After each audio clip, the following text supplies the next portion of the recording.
E aqui, tenho aberto meus olhos para toda essa coisa maligna chamada de novo governo global, onde a lei marcial reinará, haverá apenas um líder. Mas, por favor, eu gostaria da sua opinião sobre o seguinte ponto. Quanto tempo você acha que levará esse governo para que esse governo se instale totalmente? Olha, o governo global já está instalado. Tá certo? Você vê aqui, se você pegar todas as leis que foram promulgadas no Brasil nos últimos 10 ou 15 anos, todas vieram prontinhas da ONU. Tá certo? E, ademais, inventaram novas técnicas de governo que passam por cima da discussão parlamentar. As decisões são tomadas através de decretos administrativos. Quer dizer, quem governa agora são diretores de departamento, a coisa não passa pelo parlamento, não é discutida, nem nada. E eles estão impondo essas coisas no mundo inteiro. A coisa já está organizada, ela só está, vamos dizer, só não está oficializada. Mas um governo mundial de fato já existe, né? Aliás, existe até três, né? Tem um que domina aqui o Ocidente, tem outro que domina lá a Rússia e a China, e o terceiro domina o mundo islâmico. Em todos esses lugares você tem um sistema totalitário já montado. Quando eles brigam entre si, é sorte nossa, né? Porque onde tem conflito, você sempre tem uma margem de manobra que você pode aproveitar. Mas quando eles entram em acordo e quando eles ficam amiguinhos, aí o negócio complica, gente. E isso é que é a coisa mais interessante da história. Porque o professor Dugin, ele no nosso debate lá, ele está dizendo que existe, vamos dizer, esse esquema globalista, que é popperiano, iluminista, materialista, essa coisa toda.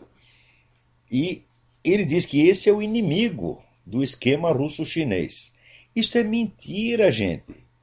Esse pessoal globalista está favorecendo a Rússia e a China há mais de 60 anos. Você vê, nos anos 50 já houve aqui uma comissão do Congresso americano, comissão parlamentar de inquérito, comissão REESE, R-E-E-S-E, que investigou a atividade das grandes fundações bilionárias, financiada por Rockefeller, Morgan, por toda essa turma globalista.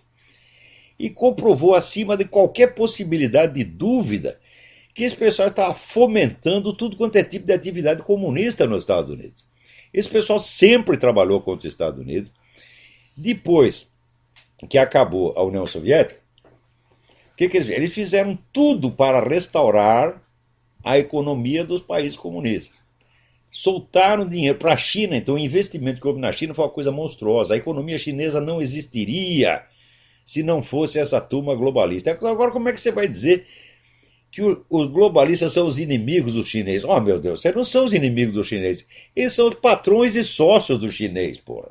Então, esse esquema do professor Dugin, em vez de ele liquidar o globalismo ocidental, ele vai liquidar os Estados Unidos e o nacionalismo americano. E daí estará tudo maravilhoso, porque sobrará somente os três esquemas globalistas e eles farão as pazes. Isso é o plano do professor Dugin. Farão as pazes e dominarão o mundo. Agora, acontece que, no meu modesto entender, o esquema russo-chinês pode fazer as pazes com o globalismo ocidental, porque elas já andam de mão dadas, né? Mas o Islã jamais vai consentir em ser governado por essa gente. Tão logo a resistência nacional, as últimas resistências nacionalistas, especialmente dos Estados Unidos e de Israel, sejam removidas do mapa, aí é que vai começar a briga. Hein? A briga vai ser entre o Islã e o esquema russo-chinês, e os outros dois esquemas globalistas, especialmente o russo-chinês. Se eles pensam que vão conseguir controlar o Islã, estão muito malucos. Hein?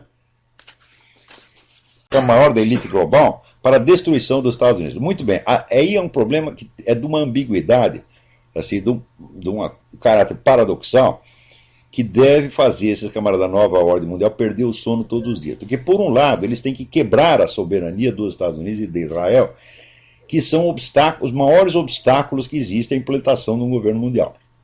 Por exemplo, já expliquei aqui, se os Estados Unidos se submeterem ao Tribunal Penal Internacional, então pode vir um juiz da Suíça, da Alemanha, da Zâmbia, de Uganda, e mandar prender o presidente americano. Então acabou a soberania. Os americanos não podem aceitar isso. Então, por isso mesmo, o pessoal da nova ordem global entende que se não quebrar a espinha da soberania americana, não virá governo mundial. ou pelo menos não terá o poder que eles pretendem que tenha. Para quebrar a soberania, precisa quebrar a economia também. Só que tem o seguinte problema. Dos 3 esquemas globalistas que existem, que é esse esquema ocidental, o esquema russo-chinês e o esquema islâmico, o esquema ocidental só tem como base militar, como suporte militar, os próprios Estados Unidos. Então, eles querem quebrar a espinha do país, mas não podem quebrar por completo. Então, o que eles fazem? Fica fazendo esse jogo de morde e assopra. Né?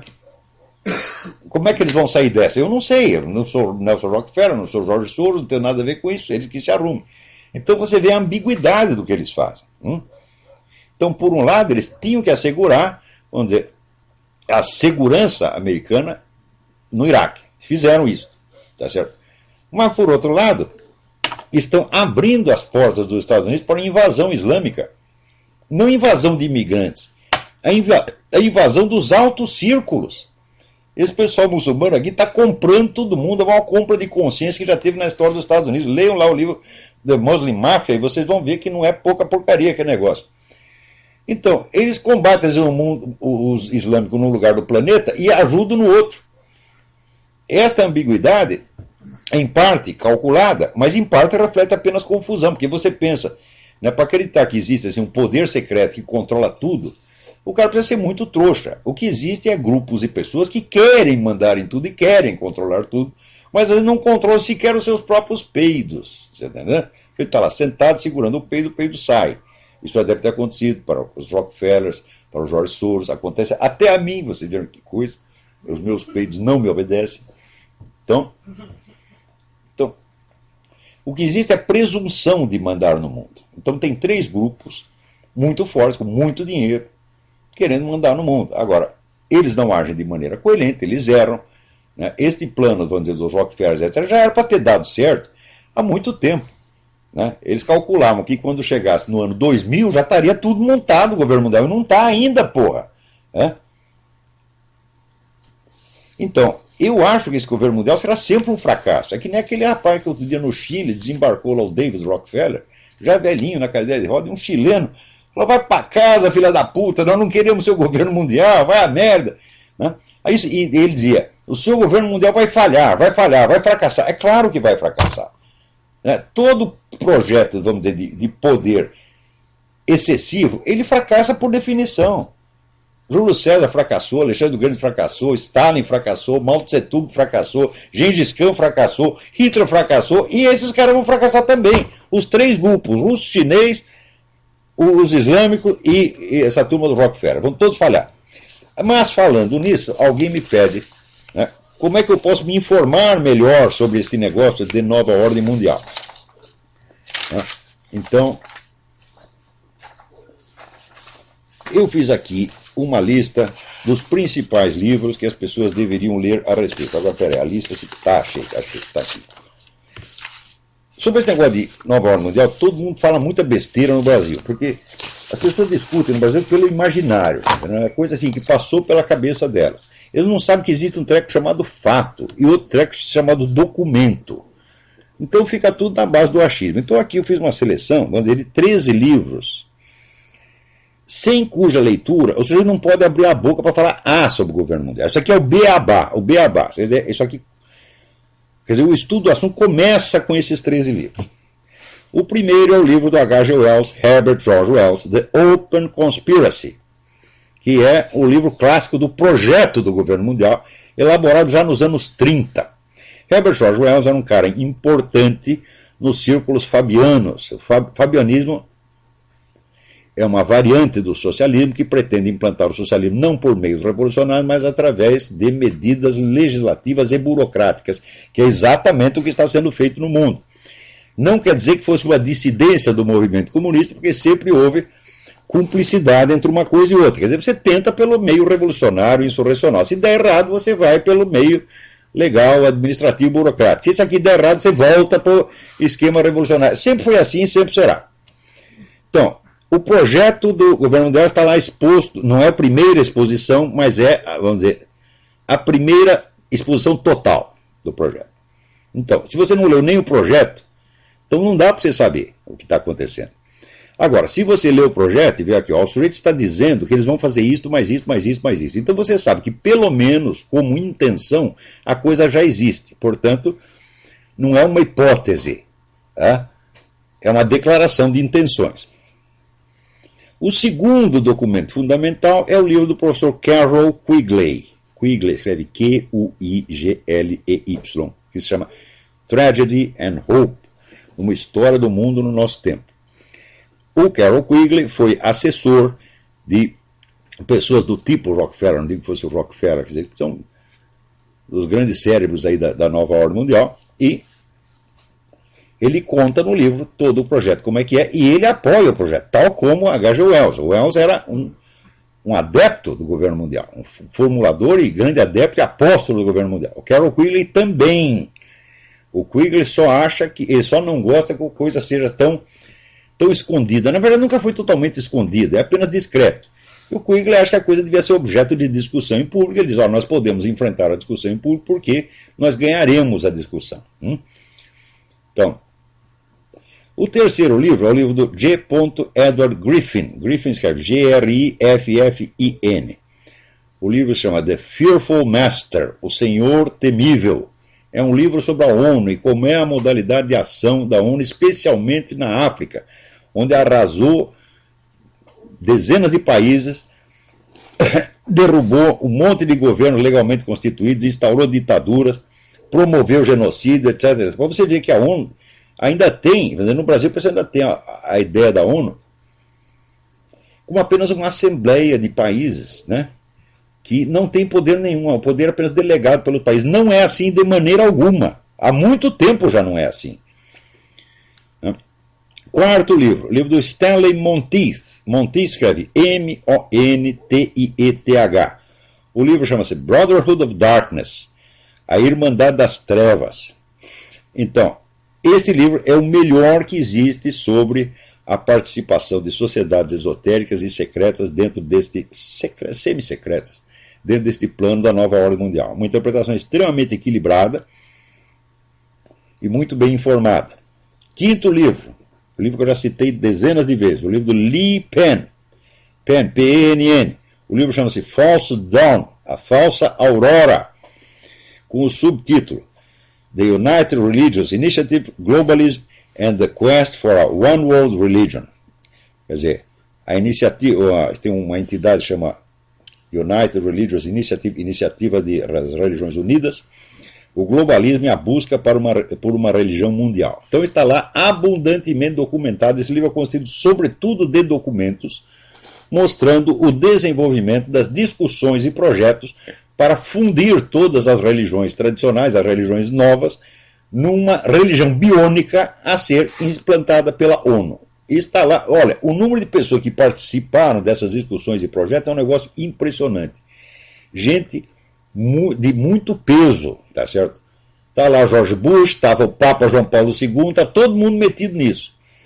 Aquilo que o Malachi Martin contou no livro The Windswept House, A Casa Abatida pelo Vento, ele contou sob forma romanceada que a intervenção deste pessoal da religião global dentro da Igreja Católica, aquilo é tudo verdade. Ele escreveu sob forma de romance porque os personagens estavam vivos e poderiam processar. Então ele simplesmente trocou os nomes, mas já está publicada a lista de quem corresponde a quem, e quando você tem lá a lista, você vê que aquilo aconteceu mesmo. Sexto livro, o livro do Cliff Kincaid, é o homem do Accuracy in Media. O livro chama-se Global Bondage, Servidão Global, o plano das Nações Unidas para governar o mundo. Esse livro é mais centrado nas iniciativas mais recentes da União das Nações Unidas e complementa maravilhosamente o livro do Edward Griffin, The Fearful Master. Sétimo livro, outro livro do Cliff Kincaid, Global Taxes for World Government, Impostos Mundiais para o Governo Global. Ele mostra como está sendo construída a base econômica para o governo mundial. Isso não é hipótese, isso já está acontecendo, está abundantemente noticiado. As pessoas, como é simplesmente um projeto muito grande, é uma coisa que é discutida e coordenada e criticada por intelectuais de primeiro plano, por gente muito estudiosa. O cidadão comum está totalmente desaparelhado para isso, e significa o seguinte, que se o cidadão comum americano está desaparelhado, muito mais estão os intelectuais e formadores de opinião no Brasil. Digo para vocês, na universidade brasileira e em toda a mídia não tem uma pessoa capacitada para discutir esse assunto, porque não leram nada. Se começar a ler, vão pegar essa listinha e começar, e daqui 3 meses vão estar aí pontificando sobre o assunto como se eu tivesse estudado durante 20 anos. Até parece que eu não conheço essa gente, né? Qualquer autor que eu cito, no dia seguinte tem 10 especialistas no assunto falando, né? Quer dizer, um me critica porque eu cito autores desconhecidos e o outro finge que conhecia. Porra, como é que dá para discutir com um macaco, gente? Não dá. 8º livro, o livro do E. Michael Jones, Libido Dominandi. É um termo latino de Santo Agostinho. Quer dizer, o desejo de domínio, né? A volúpia de poder, né? Com o subtítulo Sexual Liberation and Political Control. Então, mostrando como, pelo menos há 2 séculos, essas campanhas de liberação sexual estão sendo usadas para criar mais controle social. É um negócio do pão e circo, só que agora não é mais pão e circo, é buceta e circo. Você libera, né, o sexo e as pessoas, atrás do prazer, elas aceitam mais e mais e mais e mais controle estatal em cima delas. 9º livro, o livro do padre Paul Kramer, The Devil's Final Battle. É o livro que mostra a formação do poder mundial desde o ponto de vista da profecia de Fátima, que foi o acontecimento espiritual central do século XX. Então, vamos dizer, é a profecia de Fátima que nos fornece um ponto de vista unificado para você entender, vamos dizer, a unidade do processo. Então esse livro é absolutamente indispensável. 10º livro, livro do jornalista espanhol Daniel Stulin, The True Story of the Bilderberg Group. Quer dizer, o Bilderberg é um círculo, um clube de bilionários e pessoas altamente influentes que se reúne pelo menos uma vez por ano para fazer uma análise do estado do mundo e implementar os projetos de governo mundial. Até o Papa João Paulo II participou de reuniões do Bilderberg. E o Daniel Stulin, ele acompanhou essas reuniões durante 20 anos e fez pela primeira vez um apanhado unificado do que é o Bilderberg e qual é a sua verdadeira atuação no mundo. 11º título, Philip Darrell Collins e Paul David Collins. Collins é C-O-L-L-I-N-S. The Ascendancy of the Scientific Dictatorship. A função da ciência e da tecnologia na constituição do poder mundial. Um livro da mais alta importância. 12º livro, Hervé Rissan. Rissan escreve-se R-Y-S-S-E-N. Les Espérances Planetariennes. As Esperanças Planetárias. É mais, vamos dizer, é um livro sobre, vamos dizer, o imaginário, as mudanças do imaginário, do sentimento coletivo que estão sendo, vamos dizer, realizadas para tornar palatável, ou pelo menos não é palatável, é para tornar insensível a formação da nova ordem mundial, de modo que esse poder mundial esteja constituído diante dos olhos de todo mundo, sem que as pessoas sequer percebam. Tanto que até hoje tem gente que tem a cara de pau de dizer que isso é uma hipótese, isso é uma opinião. Meu Deus do céu. Se o sujeito diz, eu vou fazer isso assim, assim, assim, assim. Depois ele diz, eu estou fazendo, pá, pá, pá, pá. Depois ele diz, já está dando certo. Eu venho e conto o que o cara está fazendo e ele diz que é hipótese. Significa que você não sabe o que é uma hipótese. Né? Hipótese é se eu, sem ter vamos dizer, a minuta dos planos, a narração das ações, o depoimento do próprio interessado, eu conjeturasse, eu acho que o sujeito está fazendo assim, assim, assim. Mas não é o que acho, eles mesmos estão dizendo, meu Deus do céu. A coisa se existe algo que está bem documentado no mundo, é a formação do poder global. Então, aqui, 13º livro, Ted Flynn, F-L-Y-N-N, Hope of the Wicked, a esperança dos wicked é malicioso, né? a esperança dos maus, The Master Plan to Rule the World, o plano geral para o domínio do mundo. Então, esses 3 livros são o beabá desse assunto. Então, se o cara não leu pelo menos esses 3, não leu e pensou sobre isso aí, não tem condição de abrir a boca sobre o assunto. Olha, eu li centenas de livros sobre isso, centenas. E desses centenas eu selecionei esse aqui porque são aqueles que, vamos dizer, primeiro, tem as informações mais básicas. Segundo, são os mais simples, os mais interessantes de ler. Tá certo? E terceiro, enfocam o assunto do ponto de vista geral. Agora, se você for partir, vamos dizer, para os estudos sobre pontos determinados, então a bibliografia não acaba mais. Tá certo? Dá para você lotar bibliotecas inteiras. E mesmo tudo que eu li, que são algumas centenas de livros, olha, é nada no conjunto. Né? Hoje em dia só existem 3 grandes focos de poder no mundo que, de certo modo, estão disputando o controle global. Esses 3 são, primeiro, essa elite globalista ocidental, que se reúne no CFR, Council of Foreign Relations, Comissão Trilateral, em suma, pelos Rockefeller, George Soros, essa gente toda. Segundo, você tem a elite russo-chinesa, que é herdeira do antigo Partido Comunista e, no fim das contas, é construída do serviço secreto civil e militar da antiga União Soviética e do governo chinês. São as mesmas pessoas, a mesma classe que ainda está no poder. Em terceiro lugar, você tem o grupo islâmico, que é constituído, vamos dizer, de uma liderança religiosa tradicional que sempre mandou lá e continua mandando. Então você tem esses 3 grupos. Todas as ações que você vê se desenvolver no mundo têm como origem um desses três focos. E os 3 grupos, eles às vezes competem entre si e às vezes colaboram. Quer dizer, a trama de interesse é muito complicada ali. Então você vê, por exemplo, que às vezes existe um conflito entre a penetração islâmica e a elite local de um país, mas às vezes existe uma colaboração, como por exemplo na Inglaterra. Na Inglaterra o grande agente islamizador é o próprio governo inglês, e sobretudo a família real britânica. Também entre o bloco russo-chinês e o bloco globalista ocidental também você tem uma mescla de interesses que às vezes divergem, às vezes convergem. Mas o fato é o seguinte, somente esses 3 grupos têm meios de ação. Então qualquer processo político que você veja acontecer, sempre tem como origem um desses 3 focos. Não há outras forças. No caso, esse negócio do Occupy Wall Street, isso aí é a elite ocidental. Aqui nos Estados Unidos é claramente essa elite, George Soros, Rockefeller, etc.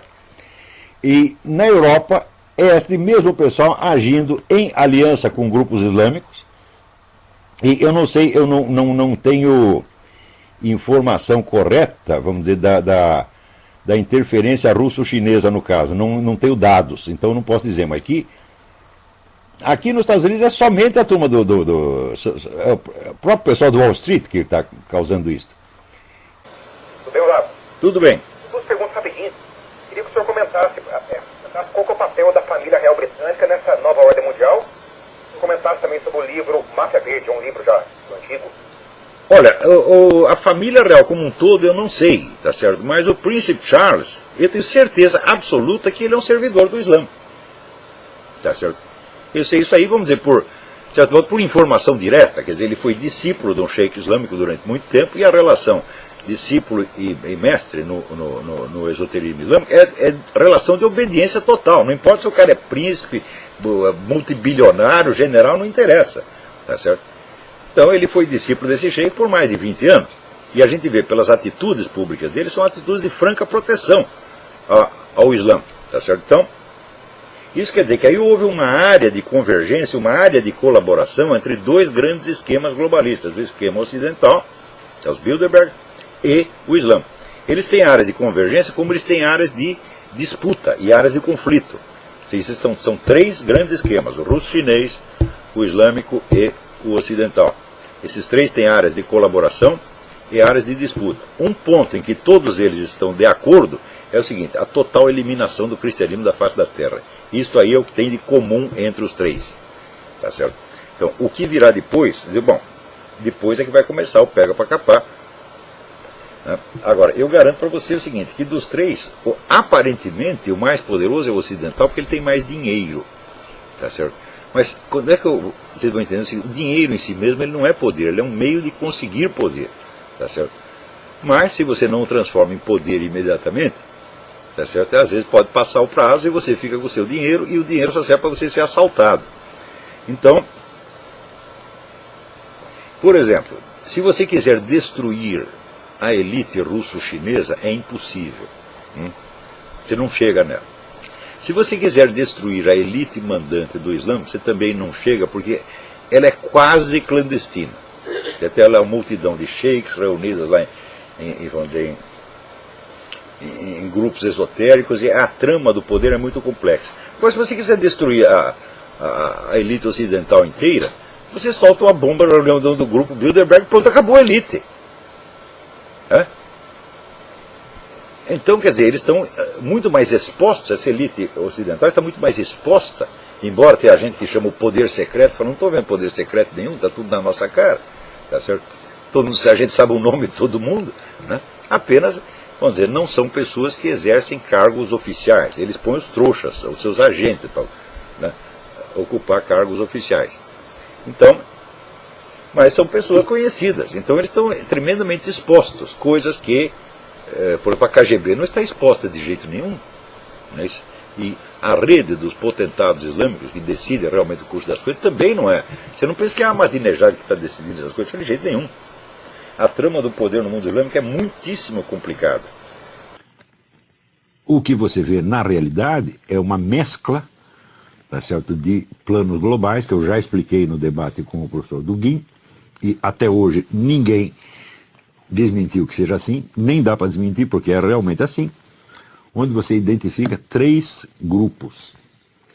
E nenhum desses três grupos se define por uma ideologia explícita. Quando eu falo de um grupo russo-chinês, por exemplo, nós sabemos que a Rússia está numa fase de transição entre o que era o comunismo e o que é alguma outra coisa que vem a seguir, que ninguém sabe exatamente o que é.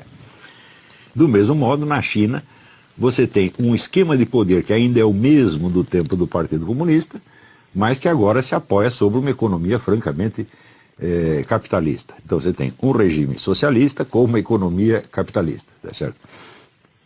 E você tem em volta uma série de países satélites, dos quais alguns estão loucos para se livrar do resíduo comunista, mas que, por outro lado, têm os seus, vamos dizer, as suas velhas alianças no mundo eurasiano e não desistiram dela completamente. Então eu digo, qual é a ideologia desse bloco? Se alguém me disser, eu dou um doce para quem disser qual é a ideologia. Nós vemos um esquema de ação muito, muito claro, tá certo? Que vagamente nós podemos chamar de eurasiano. Porém, na política concreta, por exemplo, do Vladimir Putin, eu não vejo eurasianismo nenhum.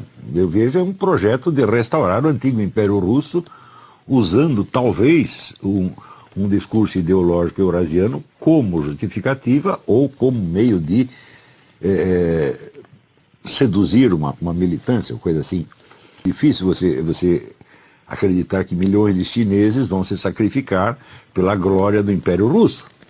Então é necessário vamos dizer, algum discurso que possa, vamos dizer, algum discurso inclusivo que possa, vamos dizer, persuadir muitas pessoas a lutar por uma coisa que não é do interesse delas, é que é somente do interesse da Rússia.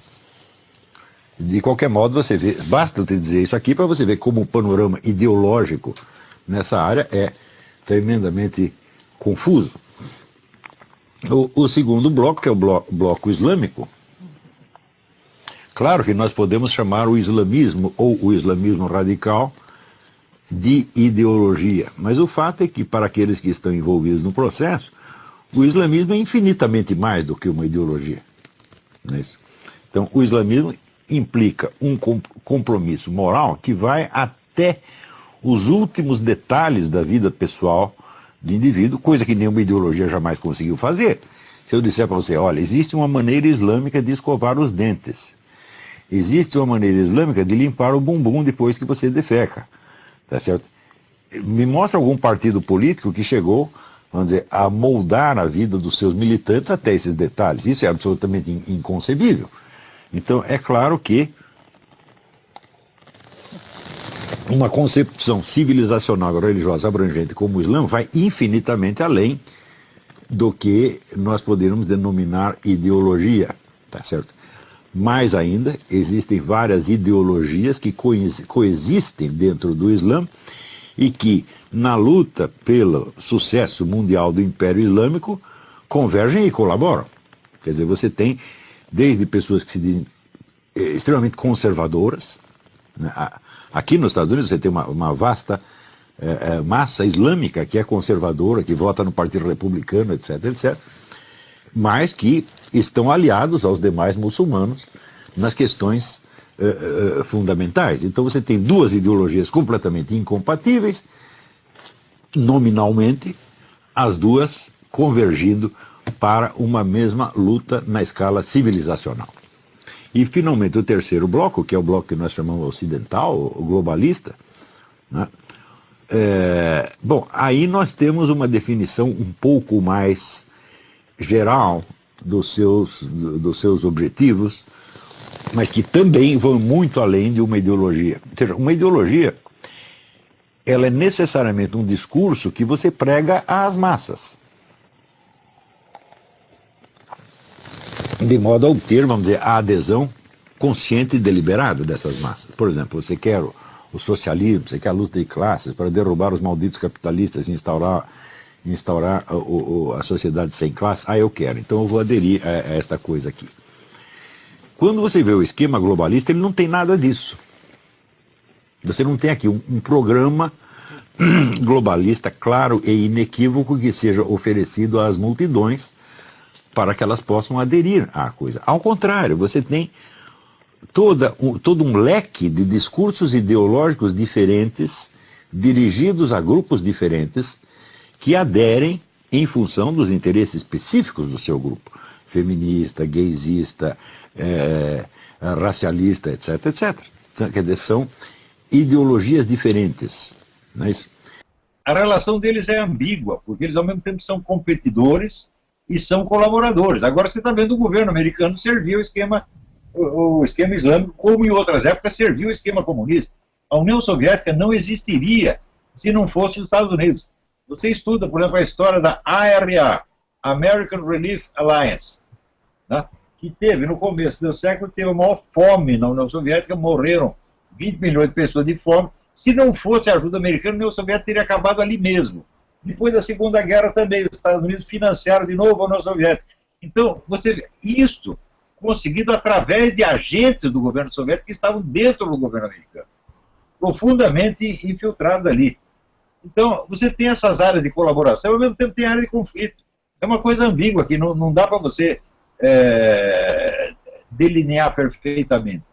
Né? Eles estão brigando num canto, mas estão colaborando no outro. Eu acho que precisa mapear isso aí urgentemente, mas isso aí é um trabalho para muita gente.